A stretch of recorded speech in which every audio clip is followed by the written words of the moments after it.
Chapter 41, Auspicious Hall, Dorset, England, June 27th, 1889. Ray rubbed his eye with his palm, wiping away the crusting of sleep dust. He was tired, so incredibly tired. He wasn't sure what time it was exactly, but he knew it was late. Everyone else had retired hours ago. Even Will, who had been working with him to decipher the message left by AudaptationNotHere. Will's presence was a welcome back Ray had not been expecting, and it had been a glimmer of hope after his meeting with Strawberry went so awry. Will was safe, or as safe as any of them could hope to be.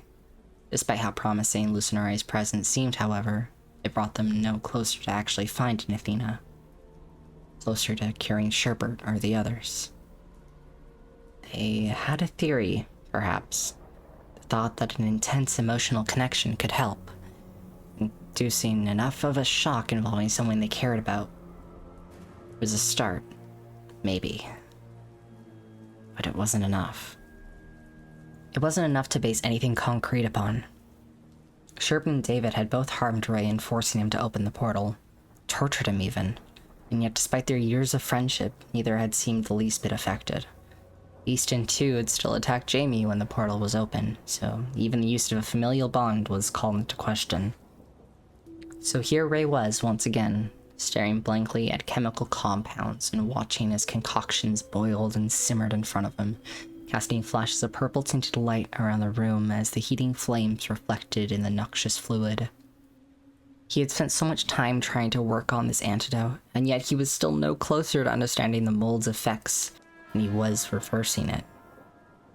Rain hammered on the glass roof of the observatory, and the sound echoed through the towering room, filling the air with its muted rhythmic tones. Ray had opened some of the windows on the lower levels, and the warm night air drenched in the center of the storm, and the grass filled the room, the occasional breeze flickering candles and throwing stray droplets inside. It was such a beautiful place, this room, in this house, at this moment in time. Ray wished he could appreciate it properly. He wished he had been brought here in better times. Jamie and Athena and Ghost. He wished Ghost could be there too.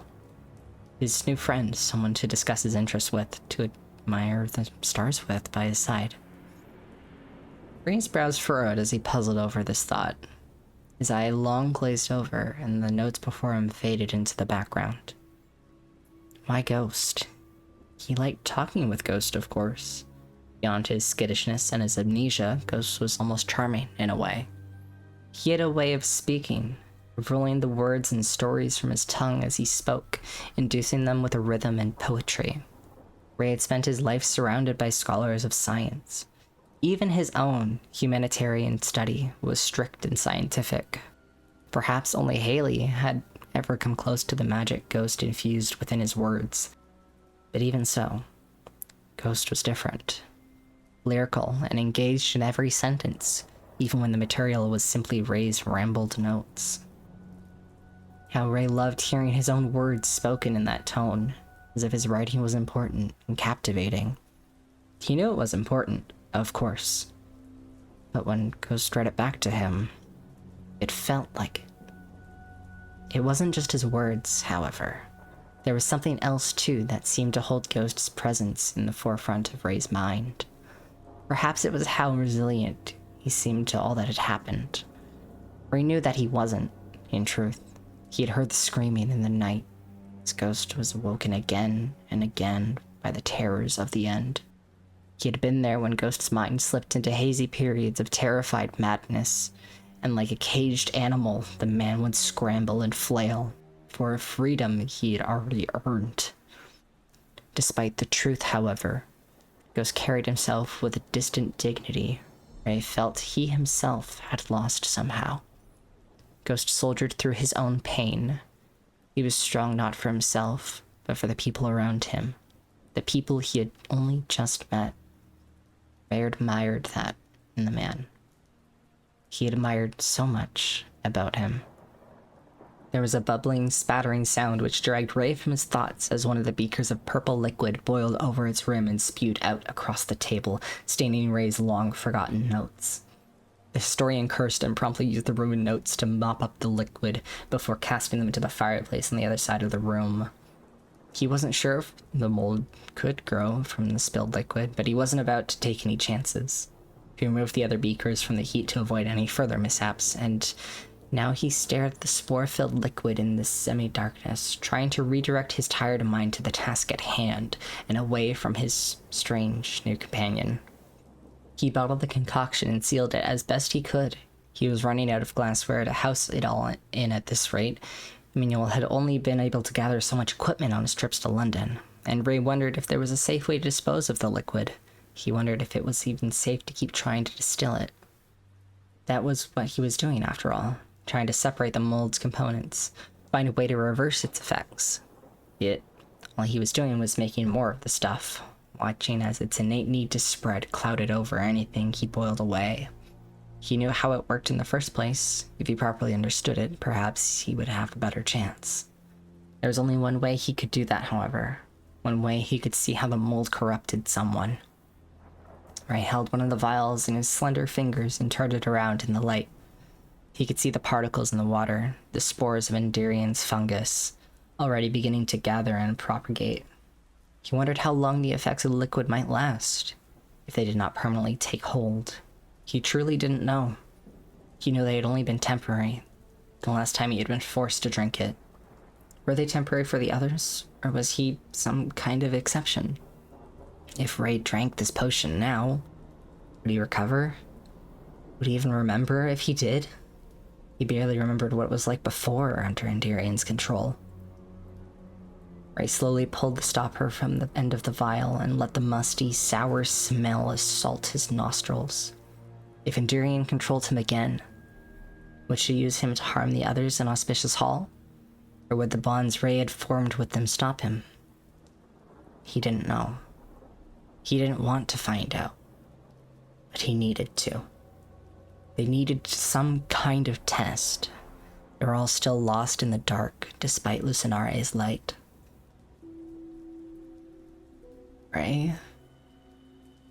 Ray looked up at the gravelly voice. Ghost stood in the entrance, propping his tired body up against the doorframe.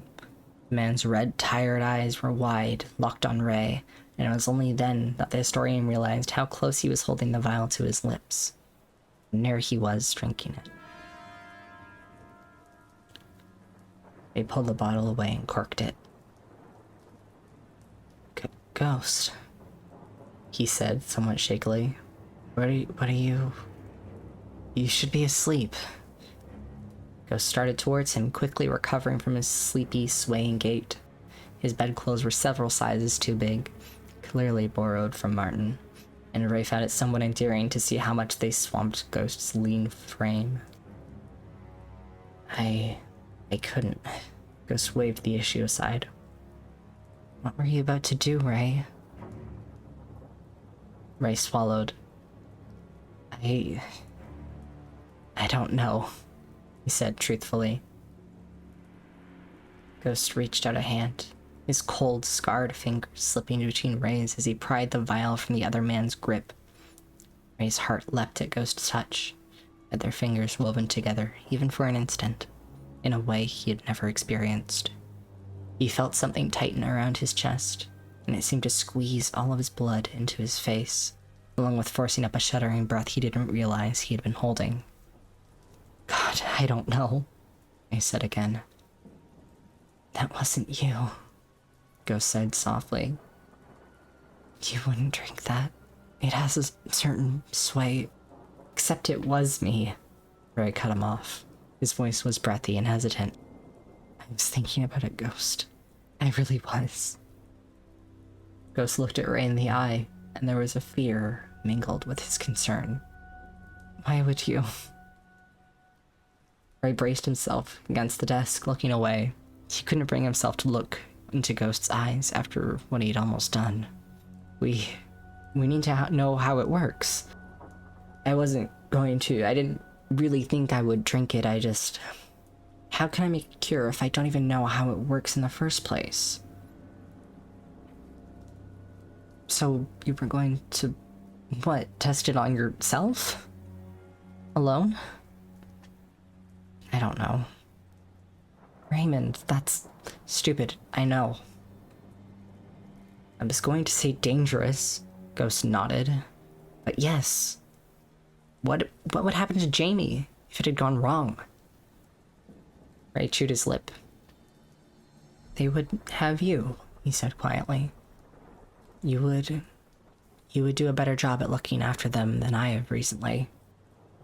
That's not true and you know it, Ghost said. Besides that, you're the best chance at saving your friends. They can't do that without you, Ray. Then what am I supposed to do? Ray snapped, throwing his arms out in exasperation. I need to test it somehow. I can't do any more unless I do. The two men stared at each other for a long time before their frustration simmered down to a level of mutual despair. Test it on me, Ghost said quietly. Ray's hardened expression dropped. What? I'll drink it, Ghost nodded, looking at the vial on the table. That way, you would be free to monitor its effects, and you wouldn't lose someone important if it goes wrong. Ghost, that's... Ray hesitantly stepped closer to him. You are important. Ghost shrugged. I haven't been important in a very long time, Ray. I don't know if I ever really was. To anyone. I spent so long worrying about forgetting who I was, but I never considered that maybe I just wasn't someone worth remembering. No one came looking for me in the end, after all, and must have gotten there somehow. This way at least I could make a difference, somehow. You do make a difference, Ray argued. You've helped so much already, I couldn't ask you to. You're not asking me to. I'm volunteering. Ghost reached out a tentative hand and placed it on Ray's shoulder, taking a moment to ease into the contact. Ray, I want to do this, alright? You need to test it, and I'm the most expendable. Ray lifted his hand across his chest and rested on Ghost's. You're not expendable, Ghost. Not to me, or to Jamie, or anyone. I care about you. If you're going to do this, I need you to know that I care about you. The expression on Ghost's face matched the way Ray felt, which was as if he was going to cry. I care about you too, Ghost finally said. I need you to know that too. Thank you, Ray. Ray nodded and cleared his throat. He noticed that Ghost hadn't opposed their hands touching, and he smiled weakly to himself. Perhaps we should find somewhere other than the study if you're going to do this, in case you get violent? Ghost asked. Ray nodded. Ghost slowly pulled his hand away from Ray, and he suddenly realized he missed the warmth of the historian's hand as he picked up the glass vial. Ray, if I know you're the last person needed to say this to, but whatever I do once I've drunk this, it's not me. I need you to know that it's not. Ray nodded. I know. I've had enduring in my head before, remember? I know. So have I. Ghost offered a weak smile. At least this time, it will have been worth something. He looked over his shoulder at the empty doorway, which led out into the dark hall. There's a basement. It would cause less damage down there. Ray picked up his notebook and a pencil. Would you be okay in the darkness? Ghost let out a small chuckle. I don't think the darkness is really what I'm scared about right now. No, I suppose it's not. Ray bit his lip. You're sure? Positive. Ghost nodded. Besides, maybe it'll bring back some memories, even if they're not pleasant. Maybe, Ray said finally. Thank you, Ghost. Of course. Ghost nodded as they left the room. Ray held a lantern aloft as he and Ghost entered the dark room which spread out before them, filled with sheet-covered furniture, gardening supplies, and cobwebs. They spent a considerable amount of time moving much of it out of the way, shoving it all to the side as they cleared enough space in the corner. Ghost sat on an old table which creaked under his weight. He eyed a large pile of ropes and chains, which until recently had held shut the gates of Auspicious Hall. The wanderer pushed himself up and crouched beside the pile. You should restrain me, in some way, Ghost muttered. His throat was dry, and he could feel himself becoming more hesitant about the whole situation. He wasn't being made to do this. He knew that. He could back out now if he wanted to. Ray wouldn't think less of him. Only he needed to do this. He needed to prove that he was useful, to prove to Ray that he was useful. He had to give all of them, Ray especially, a reason to keep him around, a reason to care, a reason to not forget him when this was done. He wanted to be a part of their lives, part of Ray's life. He couldn't go back to being alone. He wanted to mean something. He wanted to help. What do you mean? Ray asked, joining him. Ghost swallowed. I don't want to hurt you, Ray, if I can't control myself once I'm under her influence. Maybe you should be on the other side of the door, even. And lock you in here? I'm not gonna cage you up alone, Ghost, Ray said gently. Ghost nodded. And tie me to something. My ankles, at least, so you can get out if she makes me hurt you. You wouldn't do that. I know you wouldn't. Ghost had already begun to wrap a heavy rope around his bare ankle as he spoke. I don't think it's me you're going to deal with, Ray. Ray didn't have an argument for that. He positioned himself just far enough away from the support beam Ghost to tie himself to. Close enough to show that he was there, that he could help if needed, but far enough back that he could easily run if necessary. He wouldn't do that, however. He promised himself of that. He wouldn't leave Ghost. Ray didn't know if he even could. He wanted to be there for him. He needed to be. Ready? Ray asked, opening his journal to a fresh page. Ghost took a long, deep breath as he uncorked the vial. I care about you, Ray had said. The words made Ghost feel almost giddy, although that could have been the nerves, but it also made him feel brave. As I'll ever be, Ghost raised the glass to his lips and drank. There was a long pause, broken only by the sound of clinking glass as Ghost rolled the empty vial across the floor towards Ray. Two men looked at each other. There was a desperate longing in both looks. Two eyes staring passionately into one. Ghost shuddered slightly as his stomach churned. Ray, if I don't come back from this, I want you to know that His words were cut off as he screamed. It was a violent, primal scream, a guttural noise that ripped through the air as the mold ripped through Ghost's mind. He was vaguely aware of falling, topping over and over and through the air of an expansive gray abyss for what seemed like an eternity before crashing into the ground. He didn't feel the collision. It was like it was happening to someone else, far, far away. All he felt now was the burning, the pain which coursed through his body in time with every beat of his heart. And then he was floating. He was floating in the dark gray fog. He was drowning in it. Every breath a desperate gasp in a body that was no longer his own.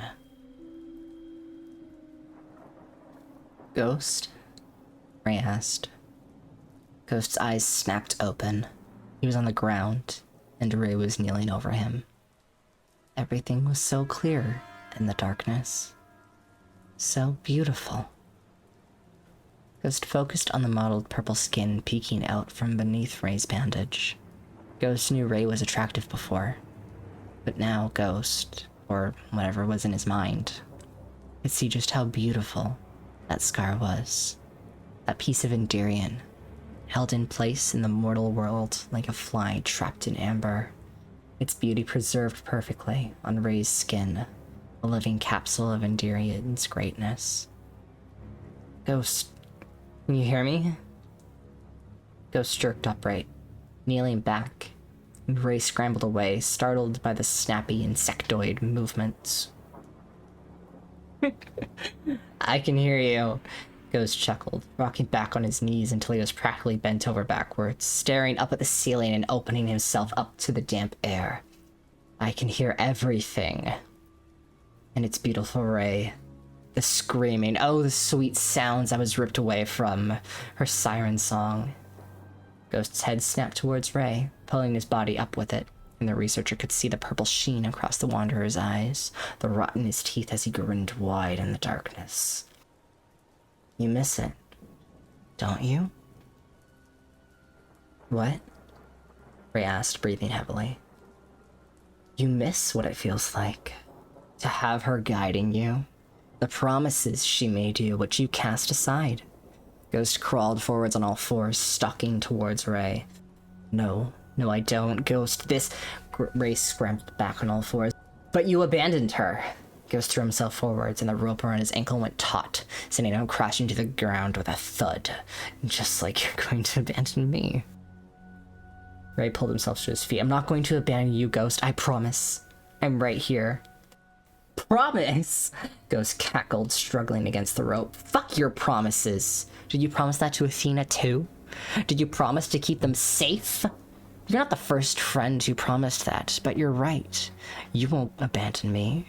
You're not going to get the chance. There were tears streaming down Ghost's face as he screamed, reaching desperately for Ray.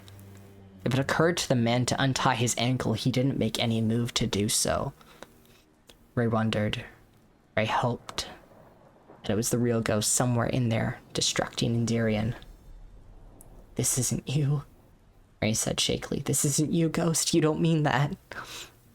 This is me. This is more me than I ever was. Ghost growled. She remembers. Endirian remembers who I was, and she isn't going to forget me. Endirian isn't like Lamond, or like you. She won't abandon me when I'm no longer convenient. I'm important to her. You're important to me! Ray had thrown his notebook aside, too caught up in the fear and emotion of it all. As an experiment.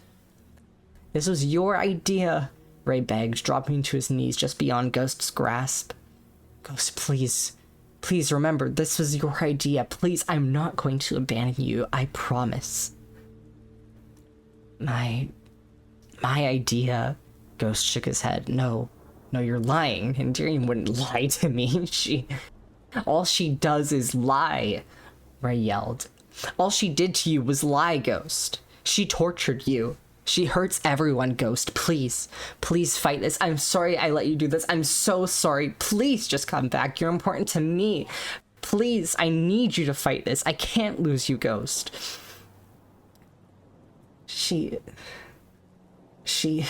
Ghost's face was contorted in pain and anger. His straining muscles went limp as he crashed to the stone floor, the rope going slack. Important. He said I'm important. Ghost screamed, and for a moment, it was Ghost. Not Endirian or anything else festering inside of him. Just Ghost.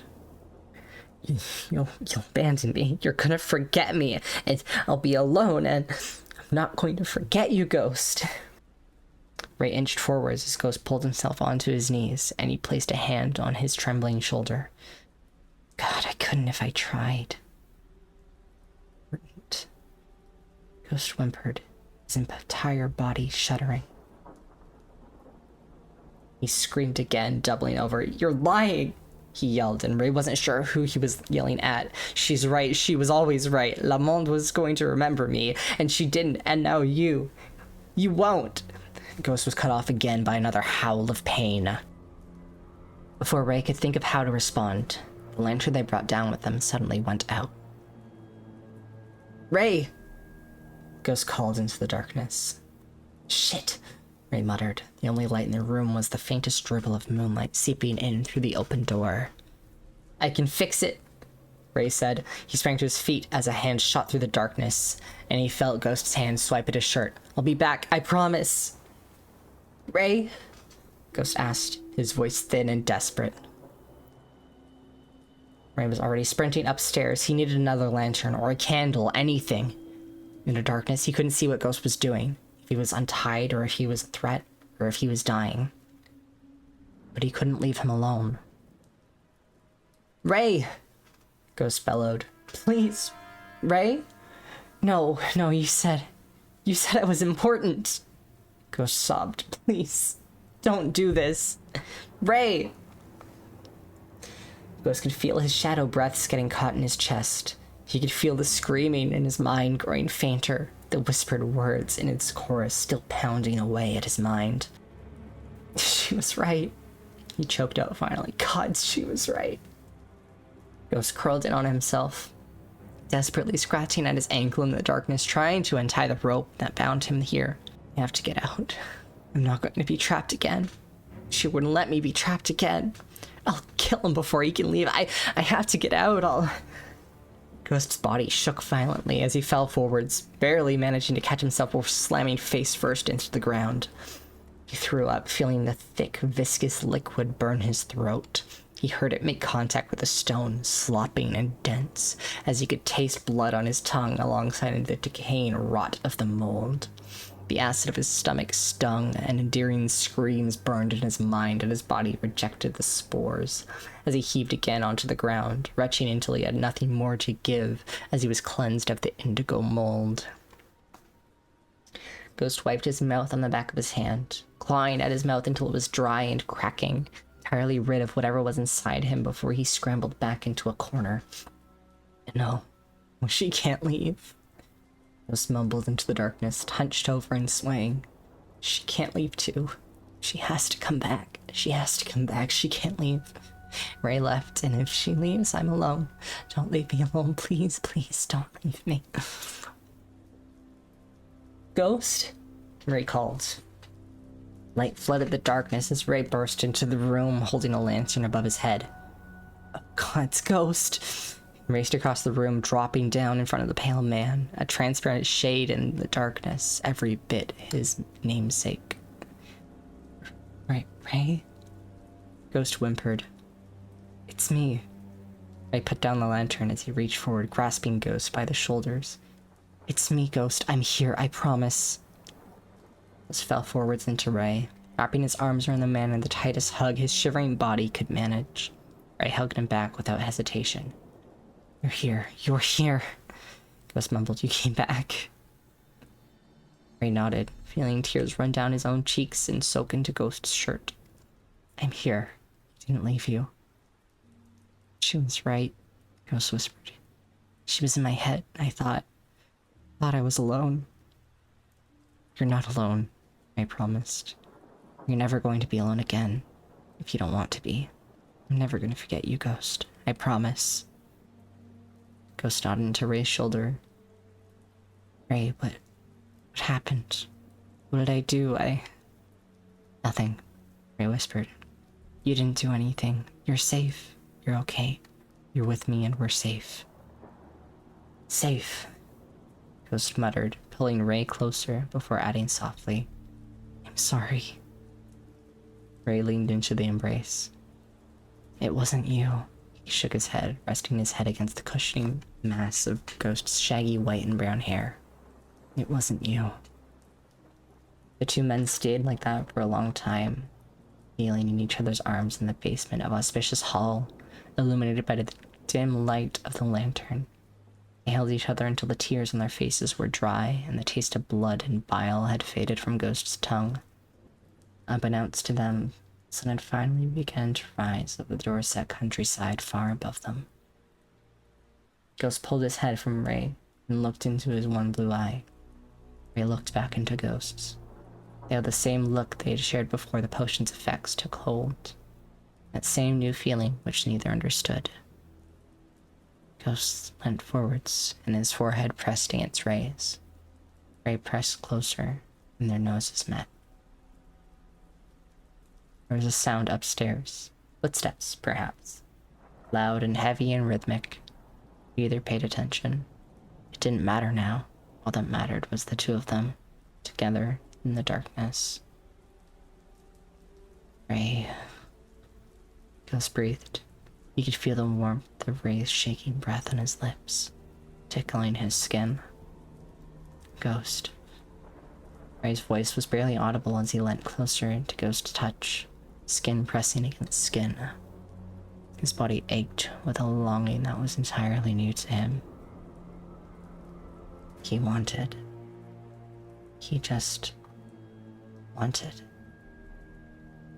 And he wanted Ghost. In the darkness, Ghost saw the edges of Ray's thin lips twitch into a phantom of a smile. And Ghost realized that he wanted too, more than he had ever wanted anything. He wanted more. They both wanted more. Ray, Ghost whispered, a smile of his own echoing Ray's. Ghost. Ray's voice was practically a whimper. Can I... He hesitated, leaning in closer, his lips lingering just above Ghost's, so close the hair on both of their necks stood on end. I don't know. Can I... Ghost arched forwards, closer still. Yes. Ray closed his eyes. Raymond! A voice echoed down the stairs, making both men jump, pulling their heads apart to look back at the stairs into the basement. Will barreled through the doorway, hanging from it so as to not topple over. His eyes were wide, and his face was as white as his colorless hair as he stared at the two men pressed together in the darkness. There were tears in the cartographer's eyes. You need to come upstairs. Right now. Ray blinked. It's... Will's voice broke as he steadied himself against the door. It's Haley.